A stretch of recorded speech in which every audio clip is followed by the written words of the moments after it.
今天我们来聊聊2025年台湾政坛上演的一场震撼大戏——大罢免。这场号称史无前例的大规模罢免行动，原本士气高昂、自信满满，最后却以32-0的惨烈败绩收场。从信心爆棚到全军覆没，短短几个月内，究竟发生了什么变化？为什么原本被认为势在必得的罢免行动，最终落得如此下场？今天就让我们深入这场政治风暴的始末，一探其中的曲折与玄机。故事要从2024年底的台湾政局变化说起。2024年初举行的大选中，虽然执政的民主进步党总统候选人顺利胜出，但民进党在立法院却痛失多数优势，沦为少数政府。反对阵营的中国国民党拿下了最多席次，外加第三势力台湾民众党的合作，蓝白两党联手掌握了国会过半的主导权。新国会2月就职后，朝小野大的局面引发一连串争议。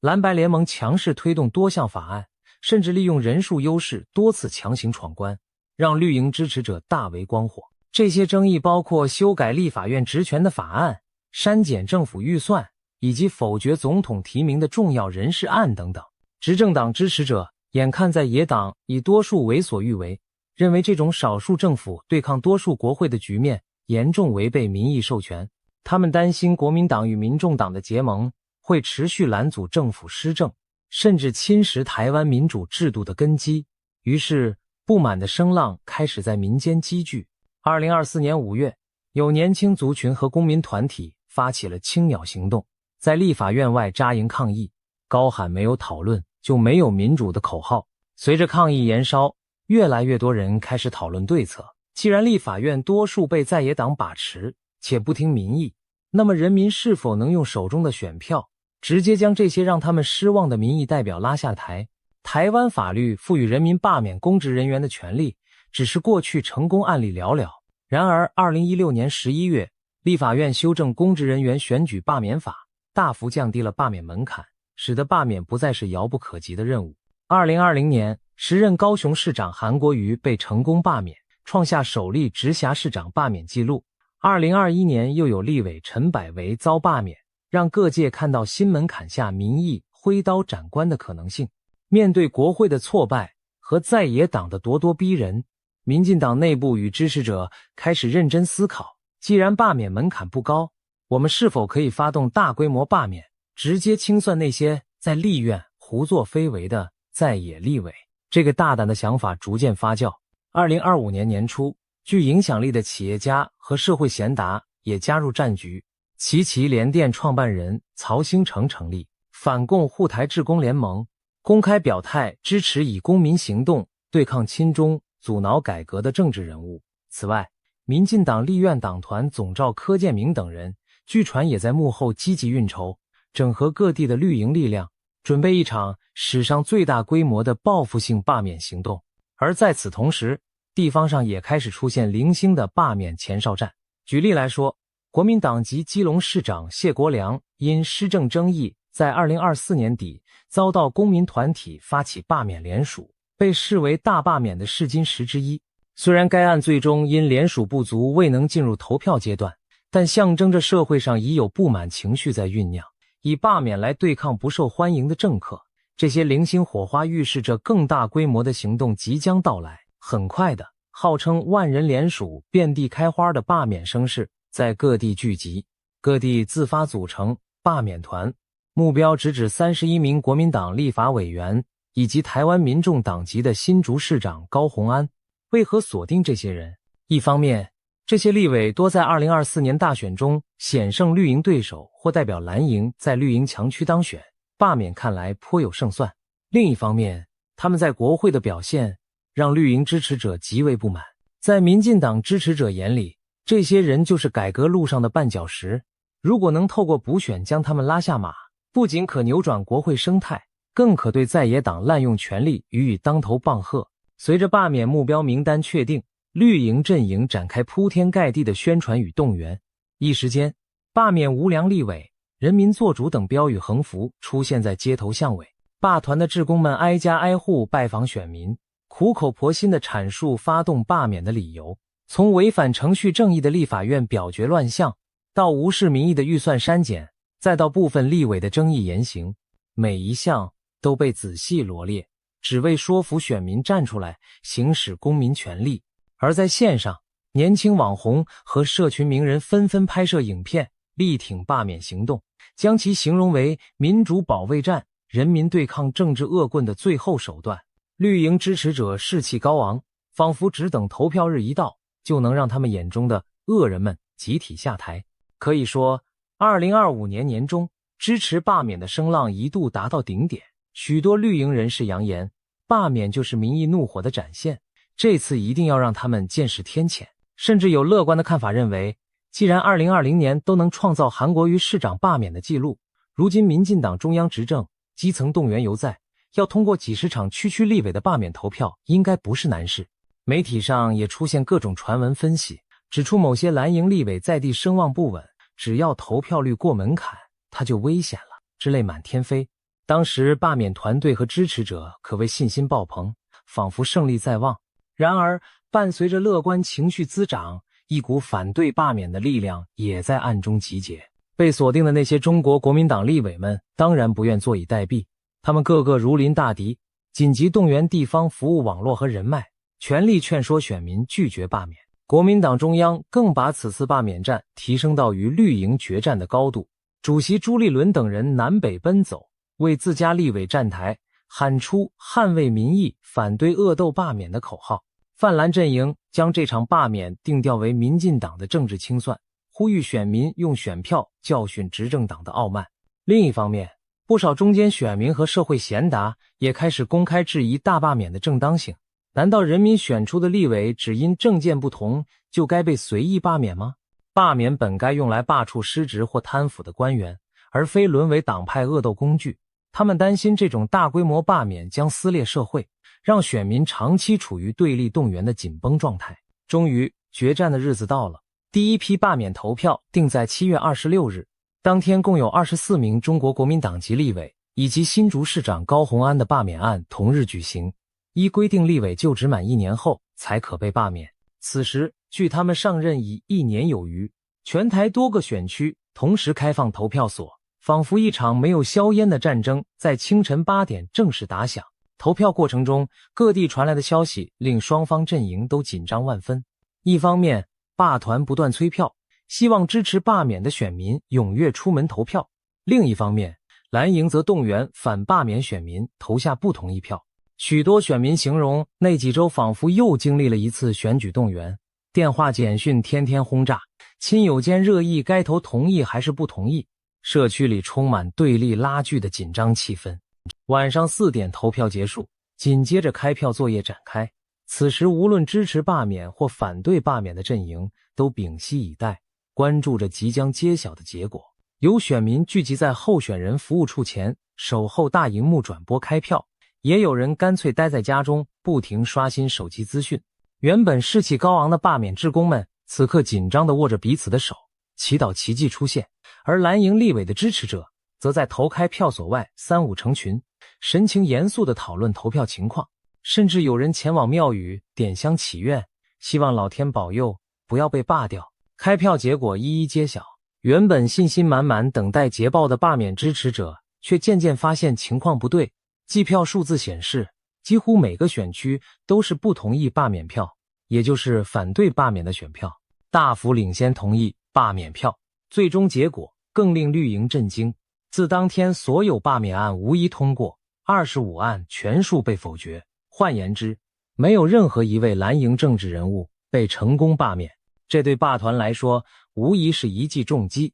因为事前他们从未料到会是全军覆没的惨况。值得一提的是，作为此次罢免名单中唯一的非中国国民党籍人物，高虹安市长的罢免结果也引发关注。高虹安当时因卷入弊案而被法院裁定职务暂停，处境原本相当不妙。但在7月26日的罢免投票中，新竹市有超过12万张选票投下反对罢免，远远多于同意罢免票，让罢免案仍未通过。这显示即使面对争议缠身的政治人物，选民也未必愿意透过罢免来终结其任期。对许多选民而言，选举选出的公职人员除非犯下重大错误，否则应有机会完成任期，匆促罢免反而像是否定了自己当初的选择。因此，高虹安的例子再次凸显，这次大罢免在不少民众心中欠缺足够的正当理由。我们来看几个典型选区的数字。以新北市某选区为例，同意罢免票约5万张，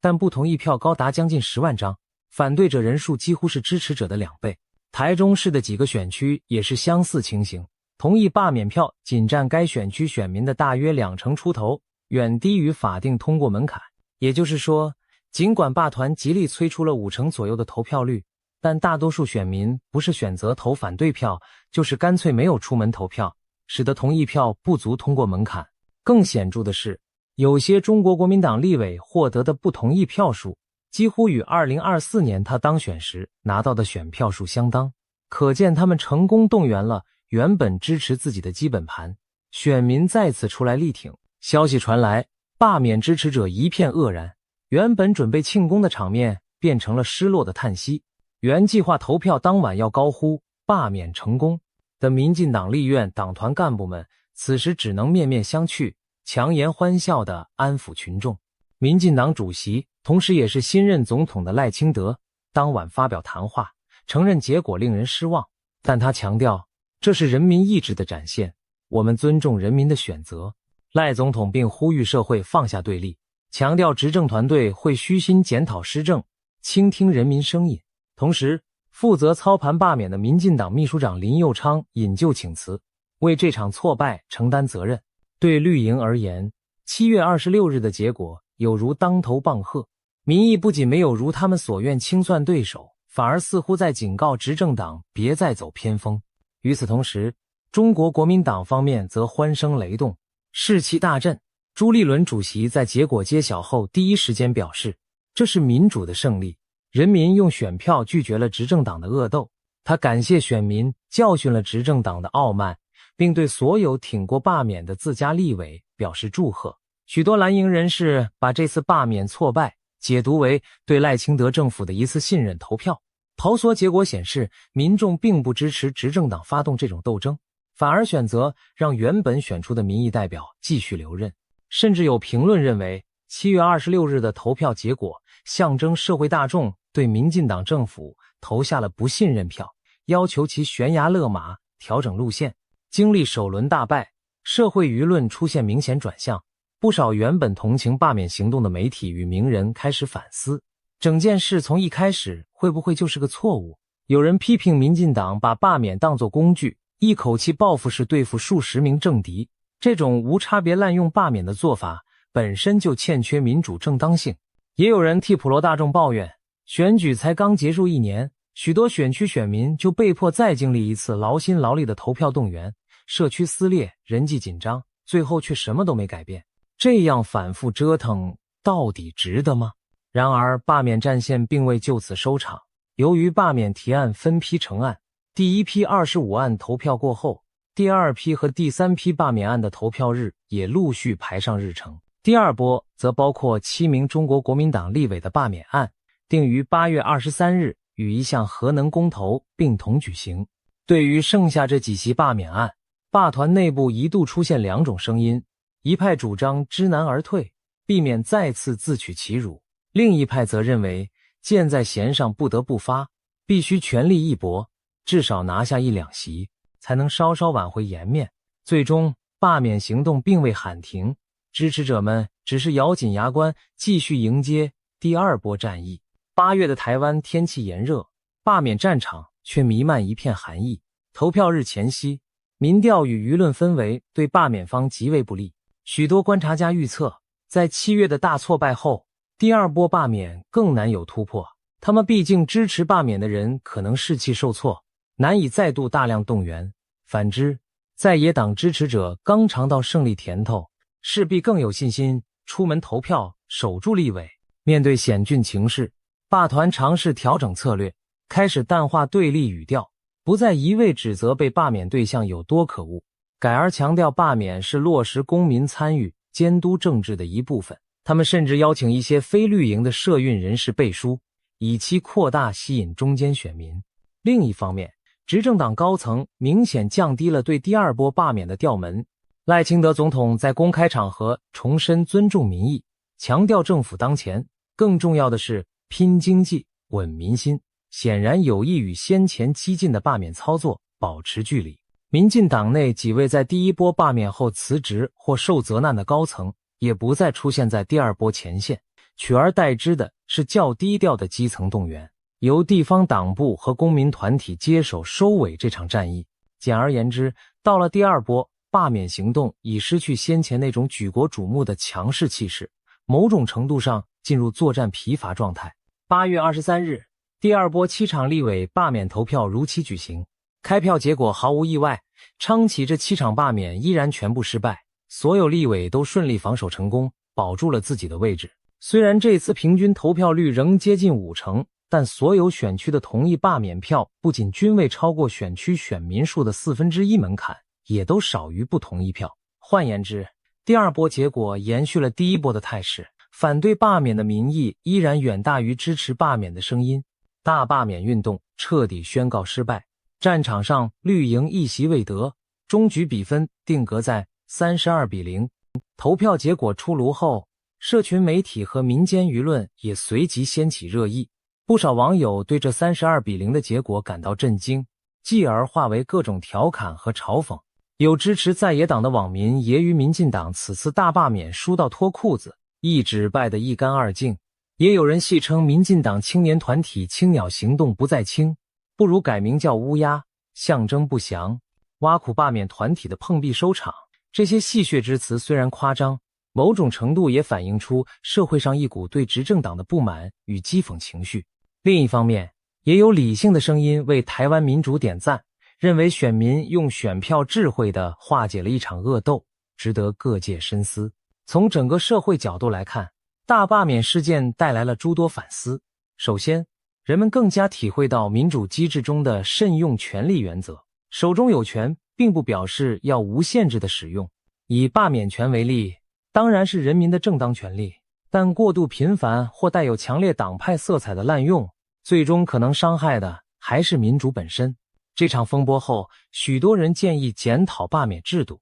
避免再出现类似满朝尽罢的荒谬局面。有立法委员提议提高罢免门槛或增加更多限制，以确保罢免回归惩戒失职者的本意，而非选后恶斗的延长赛。但也有人认为，法律不必朝令夕改，更重要的是政治人物自律和政党智慧。输了选举就等待下次胜选，而非动辄发动罢免翻盘，这应成为未来朝野默契。其次，经此一役，台湾民众对民主参与的成熟度展现无疑。选民以选票清楚表达了对政治恶斗的厌恶态度，不仅是对执政党的当头棒喝，也是对所有政治人物的提醒。民意不可欺，不可戏弄。在资讯爆炸时代，选民有能力分辨是非，他们期望的是实质的政策成果和社会安定，而非政客们无休止的内斗。这种集体理性的展现，正是民主社会最宝贵的资产之一。最后，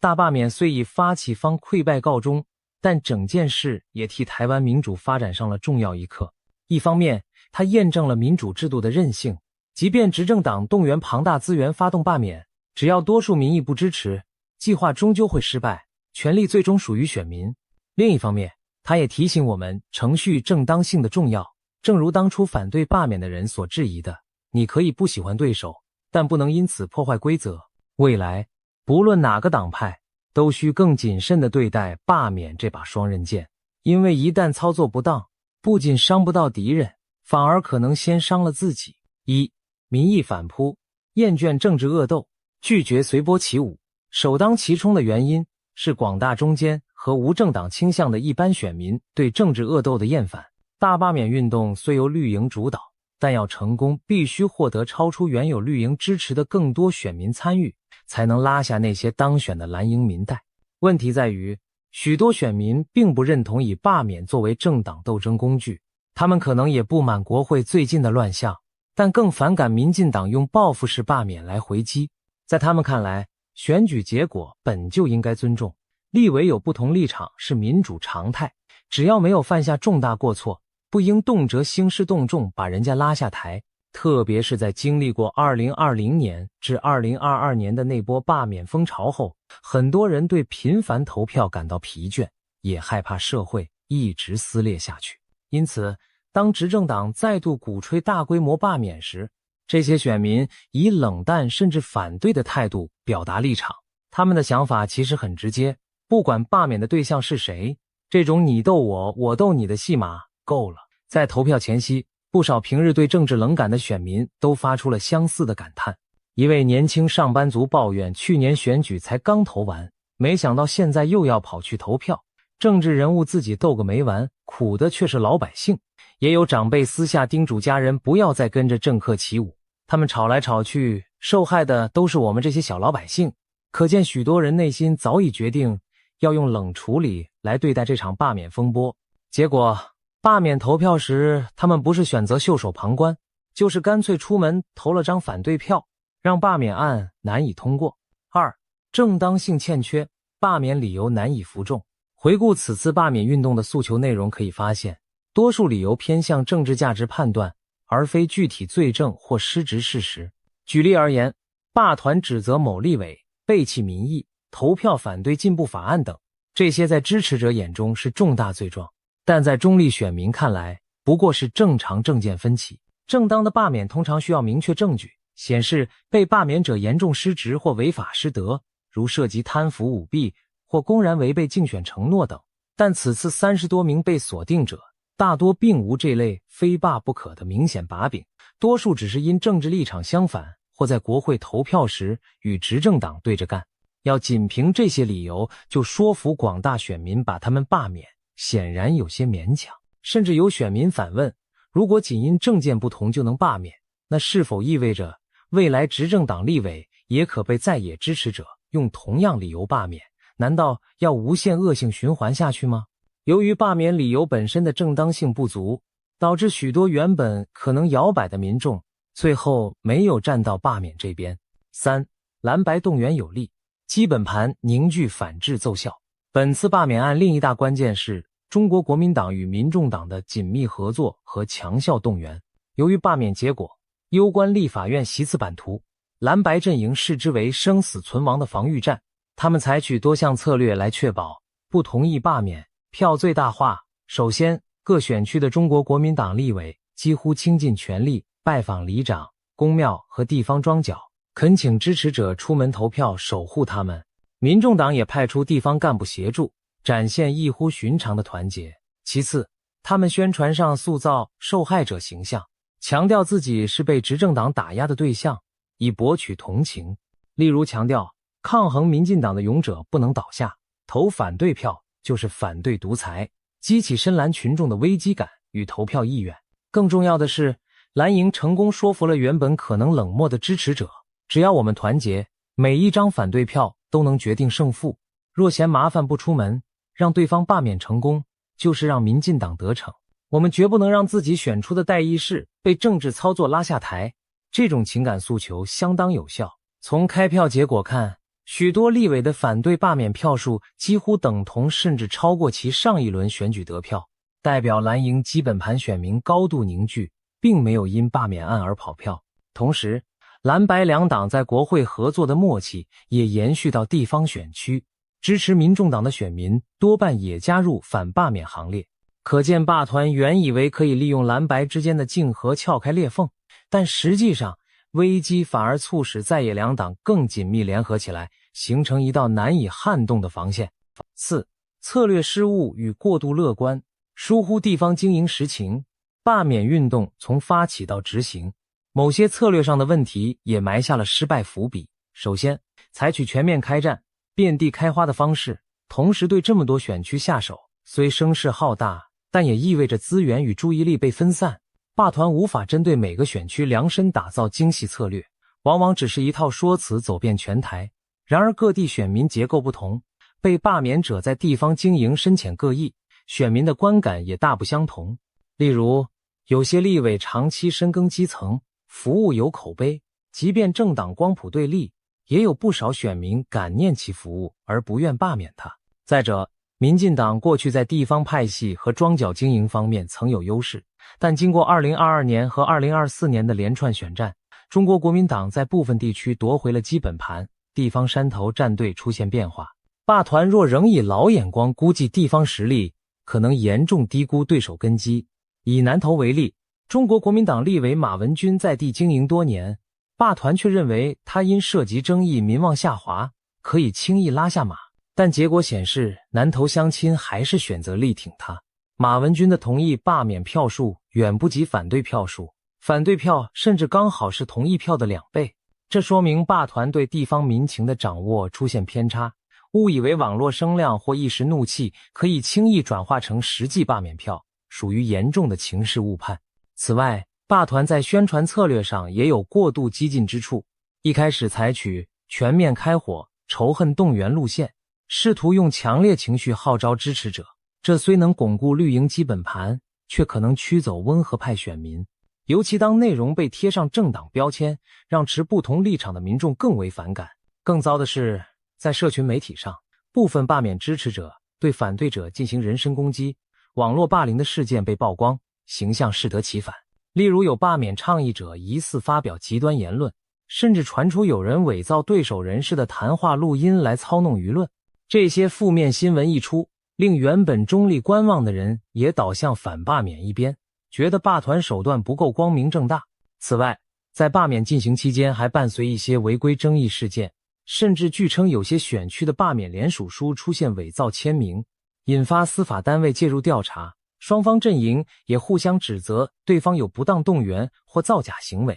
例如，有地方政府官员被指介入查核罢免联署，违反行政中立，亦传出双方支持者在投票日当天于票所外违规拉票、亮票，甚至爆发肢体冲突等情形。这些负面新闻和乱象让原本就已焦灼的局面更加混乱，罢团的形象也受到拖累，种种策略失误最终都反映在投票结果上。5. 法律设计与门槛效应。罢免本就非易事，不能忽视的一点是，台湾目前的罢免制度虽较以往宽松，但通过门槛仍相当严苛，必须同意罢免票超过选区选民总数的1/4，且同意票多于不同意票才算成功。换言之，如果反罢免一方采取动员基本盘全员投反对票策略，罢免方就必须争取到比对手基本盘更多的选票才行。在蓝绿板块势均力敌或蓝略大于绿的区域，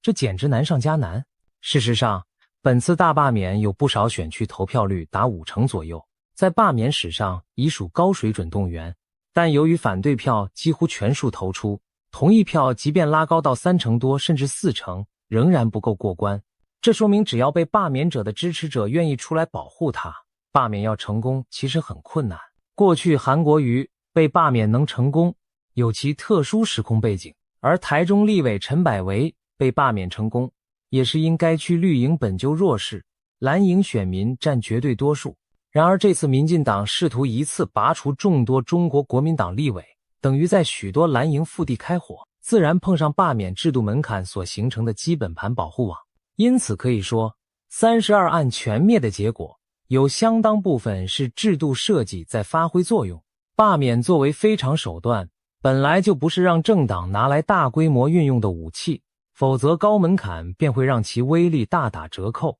讽刺的是，当初推动下修罢免门槛的正是民进党与部分改革派人士，他们原以为降低门槛能让人民更容易罢免不适任者，却没料到几年后自己也尝到了双刃剑的苦果。所谓搬石头砸自己的脚，大概说的就是这种情形。6. 时机与社会氛围，经济民生压倒政治激情。最后，时机选择和社会氛围也是罢免失败的隐形因素。2025年时，台湾社会最关心的议题并非蓝绿恶斗，而是经济景气与民生。当时国际经济环境动荡，加上国内物价上涨、能源转型等问题，民众更期待政府专注解决这些切身议题，而非无休止的政治内耗。大罢免在此节骨眼上大张旗鼓，在许多人看来，执政党没有把心力放对地方，反而热衷权斗，给人的观感很差。这种印象一旦形成，对罢免案的支持自然降温。此外，8月23日绑定的核电公投结果也显示民心思定，该公投赞成票虽超过70%，但投票率只有2.9%，因未达门槛而无效，可见多数人对争议议题热情不高，倾向冷处理分歧。这样的趋势同样体现在罢免案上，与其说多数人支持蓝营，不如说他们只是在用选票表态，我们受够了这种政治恶斗，相较去抢蓝营的冰冷猛犸象，还不如留在家里吹冷气。总的来说，当时的大环境并不利于大罢免发起者，社会对政治动员的热度退潮，冷却的民意终于浇熄了罢免运动曾经熊熊燃烧的怒火。在政治后续效应方面，民进党作为罢免发起方，无疑承受了巨大的压力和冲击。接连2波挫败后，党内纷纷检讨战略失当，要求重建路线。据悉，民进党秘书长林右昌在首波罢免失利后随即请辞负责，总统赖清德也允诺准辞。而罢免行动的策划推手之一，立院党团总召柯建铭成为党内批评焦点，许多人认为他因为误判民意而下台负责。柯建铭虽口头请辞总召，但赖总统一度予以未留，只表示民进党会在适当时机调整国会领导职务。行政院长卓荣泰据传在7月26日首波罢免后，也多次表达引咎辞意。赖清德同样请他暂留，稳定局势，直到8月底才着手进行内阁改组。为挽回民心，赖清德总统在罢免连败后宣布将调整执政步调，包括重新检视政策优先顺序，启动行政团队的人事改组等，以期以务实行动回应民意。不久之后，赖总统确实调整了行政院团队，期待以新气象平息民怨。他也明确表示，未来执政党会更谦卑，面对在野党与不同意见，积极寻求朝野对话与合作，避免再陷入对立恶斗。对中国国民党而言，这次完封胜利固然大快人心，但也意味着更大的责任与挑战。经此一役，中国国民党与民众党之间建立的合作信任更加稳固，双方也开始酝酿在未来的2026年地方选举乃至2028年总统大选继续维持蓝白合作态势。然而，也有观察人士提醒，虽然这次蓝白联盟共度难关，但未来仍将面临权力分配和路线整合等考验。例如，双方支持者是否真心互相认同，两党在选举提名时能否协调让步等，这些都将决定蓝白合作究竟能走多远。从眼前局势看，蓝白双方已在此次罢免战役中尝到合作的甜头，毕竟他们深知今天能一起抵挡罢免，明天也需要携手对抗共同的竞争对手。中国国民党内也有冷静声音提醒，罢免未过不代表社会就完全认同我们，只能说选民暂时不支持民进党的做法，如果未来在野党表现不好，民意风向随时可能转变。因此蓝营不敢掉以轻心，反倒强调将努力监督执政之余，多提出建设性政策，才能真正把这次守住防线的能量转化为长期支持。另一方面，此次大罢免结果也引发两岸与国际社会的关注与解读。中国大陆方面，官方媒体和国台办迅速发声，声称这显示所谓台独分裂行径不得人心，并借机批评民进党政府的政治操弄。北京试图将罢免失败解读为台湾民意对执政路线的不满，甚至牵扯到统独态度。然而台湾主流民意对此类说辞并不买账，多数人视之为老套的政治宣传，对岛内局势没有实际影响。国际媒体方面，多家知名外电也报道了台湾这场罕见的罢免风波。